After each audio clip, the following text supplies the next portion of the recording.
Étudier la Bible, un podcast hebdomadaire pour approfondir la Bible, parole de Dieu. Les amis, bonjour, ravi de vous retrouver pour la suite de cette étude dans 2 Samuel 23. Alors on arrive à la fin du livre de 2 Samuel, on a déjà fait la première partie, donc c'était les versets 1 à 7. Donc c'était les dernières paroles du roi David. Et à présent, on va voir la liste de ces vaillants hommes. Alors, on va lire les versets 8 jusqu'à la fin du chapitre, donc verset 39. Je serai dans une version second 21. Voici le nom des vaillants hommes qui étaient au service de David. Yosheb-Bashébet le Tachkémonite était le chef des officiers. Il était aussi appelé Adino Lesnite et il fit 800 victimes en une seule fois. Après lui figurait Éléazar, fils de Dodo et petit-fils d'un Nakoshite. Il était l'un des 3 guerriers qui, avec David, défièrent les Philistins rassemblés pour combattre, tandis que les Israélites se retiraient sur les hauteurs. Il se leva et frappa les Philistins jusqu'à ce que sa main soit fatiguée et reste collée à son épée. L'Éternel accomplit une grande délivrance ce jour-là. Le peuple ne revint après Éléazar que pour procéder au pillage. Après lui venait Shamma, fils d'Agé, originaire d'Arar. Les Philistins s'étaient rassemblés à Léchi. Il y avait là une parcelle de terre remplie de lentilles, et le peuple avait pris la fuite devant les Philistins. Shamma se posta au milieu du champ et le protégea. Il battit les Philistins, et l'Éternel accomplit une grande délivrance. 3 des 30 chefs descendirent vers David à l'époque de la moisson. Ils se trouvaient dans la grotte d'Adulam, et une troupe de Philistins campait dans la vallée des Réphaïm. David était alors dans la forteresse, et il y avait une garnison de Philistins à Bethléem. Pris d'un soudain désir, David demanda « Qui me fera boire de l'eau de la citerne qui se trouve à la porte de Bethléem ?» Alors ces 3 vaillants hommes pénétrèrent de force dans le camp des Philistins et puisèrent de l'eau dans la citerne qui se trouve à la porte de Bethléem. Puis ils la portèrent et la présentèrent à David, mais il refusa de la boire, et il la versa comme une offrande à l'Éternel. Il dit « Certainement, Éternel, je ne vais pas faire cela. Pourrais-je boire le sang de ces hommes qui sont partis au péril de leur vie ?» Et il refusa de la boire. Voilà ce que firent ces 3 vaillants hommes. Abishai, le frère de Joab et le fils de Tseruja, était le chef des 3. Il brandit sa lance sur 300 hommes et les tua. Il eut une grande réputation parmi les 3. Il était le plus considéré des 3 et il fut leur chef. Mais il n'égala pas les 3 premiers. Benaja, fils de Jéhojada, qui était un homme vaillant de Capstel, fut célèbre par ses exploits. C'est lui qui frappa les 2 héros de Moab. Il descendit au milieu d'une citerne et il frappa un lion un jour de neige. Il frappa un Égyptien de belle allure qui tenait une lance à la main. Il descendit contre l'Égyptien avec un bâton, arracha la lance de sa main et s'en servit pour le tuer. Voilà ce que fit Benaja, fils de Jéhojada. Il eut une grande réputation parmi les 3 vaillants hommes. Il était le plus considéré des 30, mais il n'égala pas les 3 premiers. David l'admit dans sa garde personnelle. Parmi les 30 figurait aussi Asaël, le frère de Joab, et Elkanan, fils de Dodo, originaire de Bethléem. Shamma et Alika, tous deux originaires de Harod, Eletz, originaire de Pélet, Ira, fils d'Ikesh, originaire de Tekoa, Abiezer, originaire d'Anatoth, Mébunei, originaire de Husha, Salmon, originaire d'Akoach, Maraï, originaire de Netopha, Eleb, fils de Baana, lui aussi originaire de Netopha, Itaï, fils de Ribaï, originaire de Gibéa, la ville des Benjaminites, Benaja, originaire de Piraton, Idaï, originaire de Nakalegash, Abi Albon, originaire d'Araba, Asmavet, originaire de Barkum, Eliashba, originaire de Shaalbon, Bénéjachen, Jonathan, Shamma, originaire d'Arar, Akiam, fils de Sharar, originaire d'Arar, Eliphelet, fils d'Akashbaï, qui descendait d'un Maacatien, Eliam, le fils d'Achitophel, originaire de Gilo, Etzraï, originaire de Carmel, Paraï, originaire d'Arab, Jigéal, fils de Nathan, originaire de Tsoba, Bani, originaire de Gad, Sélek l'Ammonite, Naharaï, originaire de Béhéroth, qui était le porteur d'armes de Joab, le fils de Tseruja, Ira et Gareb, originaire de Jéter, Uri le Hétite. En tout, ils étaient 37. Alors on va regarder un petit peu dans le détail ce passage. Donc ce chapitre 23 de 2 Samuel peut être découpé en 2 grandes parties. Donc on a déjà donc les versets 1 à 7 qui regroupent les dernières paroles attribuées au roi David. Alors on avait étudié dans le podcast précédent. Et puis ensuite donc les versets 8-39 qui contiennent la liste des 37 hommes vaillants qui étaient au service du roi David. Alors cette liste d'hommes peut également être découpée en 3 ou 4 grandes parties. Tout d'abord, on a les 3 premiers hommes, alors ça, c'est ceux qui sont les plus honorables a priori, c'est versets 8 à 12, ils sont cités à part. Ensuite arrive un second groupe composé là encore de 3 hommes, c'est ceux qui sont descendus à Bethléem chercher de l'eau pour le roi, ça c'est les versets 13 à 17. Ensuite, il y a 2 hommes qui sont cités, versets 18 à 23. Alors, ils semblent pas faire partie des 2 premiers groupes. Ceux-là, ils sont honorables également, mais moins que les 3 premiers. Voilà, les 3 premiers sont quand même à part, hein. Et puis ensuite, on a les 30 autres guerriers de David, versets 24 à 39. Alors, ce passage, il trouve son écho dans 2 Chroniques 11, versets 10 à 47. Si vous voulez le lire, hein, c'est vraiment un parallèle, hein. On ira puiser parfois dans certains de ces textes parce que il y a certains détails supplémentaires. Notamment cette introduction, regardez, 1 Chronique 11, verset 10, on lit que « Voici les chefs des vaillants hommes qui étaient au service de David et qui, avec tout Israël, le soutinrent dans son accession à la royauté pour qu'il règne conformément à la parole de l'Éternel au sujet d'Israël. » Alors, on a déjà les 3 premiers hommes de David, donc ça commence au verset 8. Donc, le premier qui est nommé s'appelle Josheb-Bashébet le Takimonite. Alors c'était le chef des officiers du roi, hein, il est aussi appelé Adino Lesnite, et parmi ses faits de gloire, il tua 800 ennemis en une seule fois. Alors effectivement, c'est un guerrier redoutable, hein. Verset 9, ensuite, on a un dénommé Éléazar. Alors il était fils de Dodo et petit-fils d'un Nakoshite, donc le texte indique que c'était l'un des 3 guerriers qui, avec David, défièrent les Philistins rassemblés pour combattre, tandis que les Israélites se retiraient sur les hauteurs. Alors là, ce petit groupe, il était resté avec David, hein. Il y avait eu un combat, ils étaient restés tous les 3 avec lui. Les autres Israélites étaient partis sur les hauteurs, peut-être se réfugier, et ils n'étaient revenus qu'ensuite, hein, pour faire le pillage. Alors, qu'est-ce qu'on apprend sur Éléazar? Qu'il frappa ses ennemis, je cite, jusqu'à ce que sa main soit fatiguée et reste collée à son épée. Alors l'Éternel accomplit une grande délivrance ce jour-là. Alors ça peut sembler violent et guerrier, hein, mais c'est aussi une belle analogie. Dans la Bible, la parole de Dieu est présentée aussi comme une épée. Regardez, Éphésiens 6, versets 16 à 17. Prenez par-dessus tout cela le bouclier de la foi avec lequel vous pourrez éteindre tous les traits enflammés du malin. Prenez aussi le casque du salut et l'épée de l'esprit, qui est la parole de Dieu. Alors c'est une image finalement parce que pour vaincre nos ennemis spirituels, nous aussi on doit utiliser la parole de Dieu, hein, pas nos points, nos propres mots par exemple, non, on doit utiliser la parole de Dieu comme une épée, hein, et on doit rester collé à cette parole, hein. Là, on a l'exemple de cet homme dont la main, hein, était restée collée à son épée. Nous aussi, on doit rester collé à cette parole et lutter, nous aussi, jusqu'à l'épuisement, hein, sans nous relâcher. Alors, c'est une analogie qui est intéressante pour nous chrétiens. Et verset suivant, on arrive avec le 3e homme de ce premier groupe. Alors, lui, il s'appelle Shama, c'est le fils d'Agé, originaire d'Arar. Et qu'est-ce qu'on apprend sur lui? Eh bien, qu'il avait protégé une parcelle de terre remplie de lentilles alors que le peuple avait pris la fuite devant les Philistins. Et que l'Éternel donc s'était servi de lui pour accomplir une grande délivrance en Israël. Alors voilà là un groupe de premiers guerriers redoutables, hein, des très très proches de David, qui avaient accompli des exploits aux côtés du roi. Alors ensuite on a un deuxième groupe, versets 13 à 17. Alors ça, c'est 3 hommes qui ont réalisé ensemble un autre exploit. Ils sont allés chercher de l'eau de la citerne à l'entrée de Bethléem. Et pour ça, les amis, c'était pas une petite promenade parce qu'ils avaient dû traverser les garnisons philistines ennemies, juste parce que le roi avait eu un désir. Alors c'était pas juste une petite excursion discrète de nuit, hein. Non, le texte précise bien que ces 3 vaillants hommes pénétrèrent de force dans le camp des Philistins au verset 16. Alors s'ils ont traversé le camp de force, ça veut dire qu'ils ont combattu, hein, et ça démontre leur courage, leur dévouement et leur amour pour leur roi. Et c'est une belle image aussi pour nous, hein, de l'attitude que nous devrions avoir, nous aussi, pour notre Seigneur, le roi des rois. On devrait faire aussi preuve de courage, de dévouement et d'amour pour lui. Et avoir le sens du sacrifice pour lui aussi, c'est aussi une vertu, hein, qu'on pourrait rajouter. Alors ensuite, il y a 2 autres noms qui sont mentionnés. On a l'impression qu'ils font pas partie des 2 premiers groupes, même si parfois c'est pas forcément très très clair, mais on a l'impression qu'ils n'en font pas partie. C'est Abishai, déjà, versets 18 et 19. Alors c'était le fils de Tseruja et le frère de Joab. C'est des noms qui reviennent souvent, ça, dans les chapitres de 2 Samuel qu'on a lus récemment.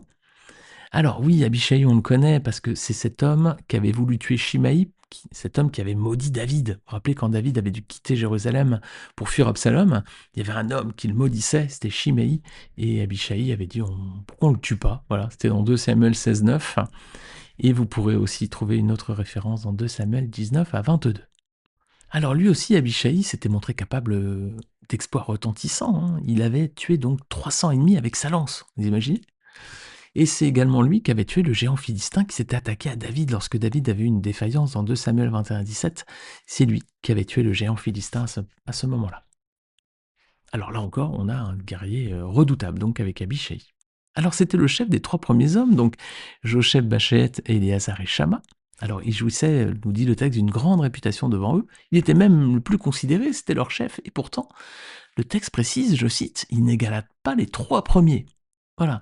Alors, il avait le respect de ce groupe, c'était leur chef, mais malgré tout, il n'est pas cité parmi le 1er groupe de référence, non. Même si c'était leur chef, il est cité après. Dieu ne juge pas les amis selon les mêmes critères que les hommes, hein. Souvent dans un groupe d'individus, notamment au travail, le plus considéré, c'est souvent le chef, hein. Eh ben, pas ici, hein. La Bible est différente du monde, hein. Dieu ne juge pas avec les mêmes critères que les hommes. On a un autre personnage, ensuite verset 20, un autre homme qui est nommé, qui s'appelle Benaja. Alors, il est le fils de Jéhojada, et lui aussi, il a accompli d'authentiques exploits, hein. Il a frappé les 2 héros de Moab, nous dit le texte. Il est descendu au milieu d'une citerne, il y a frappé un lion un jour de neige. Alors, ce serait pas courant aujourd'hui en Israël, hein. Déjà, il n'y a plus de lions, hein, et puis un jour de neige, oui, ça arrive qu'il neige, mais enfin, c'est vrai que on imagine souvent ces contrées où il fait très chaud. Donc, c'était visiblement un jour un peu spécial quand même, hein, parce que c'est bien spécifié un jour de neige, hein. Il y a quand même une petite parenthèse qui est ouverte ici. Alors, il frappa aussi un Égyptien de belle allure, je cite, qui tenait une lance à la main, verset 21. Alors, de belle allure, qu'est-ce que ça veut dire? C'est un bel homme? Pas vraiment. Si on prend le verset parallèle dans 1 Chronique 11-23, regardez, il y a un autre détail. On lit: «Il frappa un Égyptien de 2 mètres et demi qui tenait à la main une lance de la grosseur d'un cylindre de métier à tisser. Il descendit contre l'Égyptien avec un bâton, arracha la lance de sa main et s'en servit pour le tuer». Voilà, donc de belle allure, hein, dans le texte, ça sous-entend que c'est un géant, hein, quelqu'un de grande taille visiblement. Alors ça me permet de faire un parallèle avec une question qui m'était posée l'autre jour sur, je crois que c'était YouTube ou Spotify, je ne sais plus. Quelqu'un me disait: «Mais s'il y avait des géants en Canaan avec les Réphaïm et tout ça, pourquoi ils n'ont pas été, battre, Pharaon et tout ça? Ils auraient pu remporter une guerre incroyable et avoir une grande partie du territoire». Ben la réponse, elle se trouve ici, en fait. C'est que du côté égyptien, il y avait des géants aussi à l'époque, hein, donc voilà, des géants d'un côté, des géants de l'autre, bah, finalement, ça permettait pas d'avoir un conflit avec, un groupe qui aurait eu un avantage. Alors Benaja, qu'est-ce qu'on apprend de plus sur lui ici? Ben il était très réputé parmi les 3 hommes les plus vaillants de David. Il était même le plus considéré des 30 qu'on va voir après, mais il n'égala pas les 3 premiers qui sont cités au début du chapitre. Ah, ce petit groupe, il est quand même à part au début. Mais malgré tout, grâce à ses exploits, Benaja fut admis dans la garde personnelle du roi David, ce qui démontre sa bravoure, son courage et sa loyauté. Alors on arrive à la fin du chapitre, alors à présent on va avoir la liste des hommes reconnus parmi les plus forts, hein, que comptait David, et donc là on trouve 30 hommes. Alors la liste est un peu longue, on ne peut pas décrire tous les personnages parce qu'on n'a pas beaucoup d'infos sur chaque, mais il y a quand même 4 soldats qui sont à mentionner tout particulièrement. Tout d'abord, verset 24, il y a un nom qu'on avait déjà vu récemment dans 2 Samuel, c'est Asaël. Asaël, c'était le frère de Joab et d'Abishai. Alors Joab, c'était le chef de la garde de David, et Abishai, on vient de le voir, hein, dans cette liste, il avait été cité précédemment. C'est lui qui avait dit à David: «Est-ce que tu veux pas que je tue Shimei, là, qui était en train de maudire le roi lorsqu'il quittait Jérusalem?» Alors Asaël, rappelez-vous, il avait été tué par Amner lorsqu'il s'était lancé à la poursuite de celui-ci. Amner était avec son char, Asaël s'était mis à courir derrière lui, et Amner l'avait transpercé de sa lance. Ben, c'était dans 2 Samuel chapitre 2. Alors ça, c'est le premier personnage sur lequel on s'arrête dans cette liste des 30. Le deuxième, il est au verset 24 aussi, c'est Elkanan de Bethléem. Parce que c'est peut-être lui qui a tué le frère du géant Goliath. On avait vu ce passage aussi dans 2 Samuel 21, regardez avec moi le verset 19. Il eut encore une bataille contre les Philistins à Gob. Elkanan, fils de Jaaré Orégim, originaire de Bethléem, il tua Goliath, un homme de Gath qui avait une lance dont le bois avait la grosseur d'un cylindre de métier à tisser. Et on avait vu en développant un petit peu que ce Goliath finalement, bah, c'était plutôt le frère du géant. Pour ça, on avait été voir dans 1 Chronique 20, verset 5 ce détail, verset que je peux vous lire. Il y eut encore une bataille contre les Philistins, et le Canaan, fils de Jaïr, et tua le frère de Goliath, l'Acmi de Gath, qui avait une lance dont le bois avait la grosseur d'un cylindre de métier à tisser. Donc voilà, cet homme aurait tué le frère de Goliath, ce géant qui avait été tué par David, rappelez-vous, avec sa fronde. Alors, verset 37, troisième personnage sur lequel on s'arrête, c'est Naharaï, originaire de Béhéroth. Pourquoi? Parce que c'était le porteur d'armes de Joab. Et Joab, on a beaucoup entendu parler de lui durant toutes ses études dans 2 Samuel, parce que c'était le chef de l'armée de David. Et enfin, verset 39, bien sûr, le texte se conclut avec un homme remarquable, c'est Uri le Hittite. Alors, c'était l'époux de Bathsheba. Hein. Rappelez-vous, David s'était arrangé pour le faire mourir au combat après avoir couché avec sa femme. Dieu n'a pas oublié d'honorer cet homme, les amis. Il est placé ici à la fin de la liste, mais il est présent. Voilà, Uri le Hittite. Dieu ne l'a pas oublié et il l'honore ici en plaçant son nom dans cette liste. Si vous voulez relire l'histoire d'Uri le Hittite et de l'adultère avec Bathsheba, c'est dans 2 Samuel chapitre 11. Alors les amis, on vient de faire le tour de cette liste et il y a quand même un absent. Il y a un absent de marque ici. Est-ce que vous voyez de qui il s'agit? Il y a un homme dont on a pas mal parlé durant toutes ces dernières études, ces dernières semaines. Il apparaît pas ici. Pourtant, son nom est cité 3 fois dans la liste, celle qu'on vient de lire. Son nom est cité 3 fois, mais lui n'apparaît pas dans cette liste en tant que homme remarquable. Vous voyez qui c'est? C'est Joab, le chef des armées de David. Il est cité à 3 reprises, regardez, versets 18, 24 et 37. Et pourtant, il n'est pas repris ici. Alors, il avait pourtant accompli des exploits, Joab, hein. Rappelez-vous, c'est lui qui avait pris la ville de Jérusalem des mains des Jébusiens. C'est pas un petit exploit celui-ci quand même, hein. Jérusalem qui deviendra ensuite la capitale du royaume. Regardez, 1 Chronique 11, versets 4 à 6. David marcha avec tout Israël sur Jérusalem, c'est-à-dire Jébus. Là se trouvaient les Jébusiens, qui habitaient le pays. Les habitants de Jébus dirent à David, « Tu n'entreras pas ici. » David s'empara néanmoins de la forteresse de Sion, c'est-à-dire la ville de David. David avait dit, « Le premier qui battra les Jébusiens deviendra un chef et un prince. » Joab, fils de Tseruja, fut le premier à monter à l'attaque, et il devint un chef. Alors, c'est pas un petit exploit hein, quand même, hein, celui de Joab ici. Et puis plus tard, il avait aussi attaqué la ville de Rabat, tout en laissant toutefois David le soin de conduire la dernière bataille pour s'en emparer. On avait vu ça dans 2 Samuel chapitre 12. Alors on peut peut-être relire les versets 26-29. Joab, qui assiégeait Rabat des fils d'Amon, s'empara de la ville royale et envoya des messagers à David pour lui dire « J'ai attaqué Rabat et je me suis déjà emparé de la ville des eaux. Rassemble maintenant le reste du peuple, campe près de la ville et prends-la, de peur que je ne la prenne moi-même et que la gloire ne m'en soit attribuée. » David rassembla tout le peuple et marcha sur Rabat. Il l'attaqua et s'en rendit maître. C'était justement lors du siège de cette ville que était mort Uri le Hittite après la manœuvre qu'avait fait David pour s'en débarrasser. Alors pourquoi Joab donc était un authentique guerrier, un guerrier valeureux, un proche de David, c'était le chef de son armée et tout ça. Pourquoi Joab n'est pas inscrit ici dans la liste des vaillants hommes de David? Parce que Joab c'était un homme à la fois violent et meurtrier. Et Joab, il s'est livré à 3 assassinats. Tout d'abord, il a tué Abner, qui était l'ancien chef de l'armée de Saül, 2 Samuel chapitre 3. David lui avait reproché, notamment dans sa complainte funèbre, vous pourrez relire ce passage. Ensuite, il avait tué Absalom, le fils de David. Là, c'était 2 Samuel 18. Et là, Joab n'avait pas écouté l'ordre du roi qui avait dit « doucement avec le jeune Absalom ». Et puis enfin, il avait tué Amasa. Amasa, c'était celui que David avait placé à la tête de ses armées à la place de Joab. Là, on trouve ce passage dans 2 Samuel 19 et 20. Donc Joab, un guerrier courageux, mais un homme violent, guerrier, lâche parfois. Il a tué Absalom qui était suspendu à un arbre.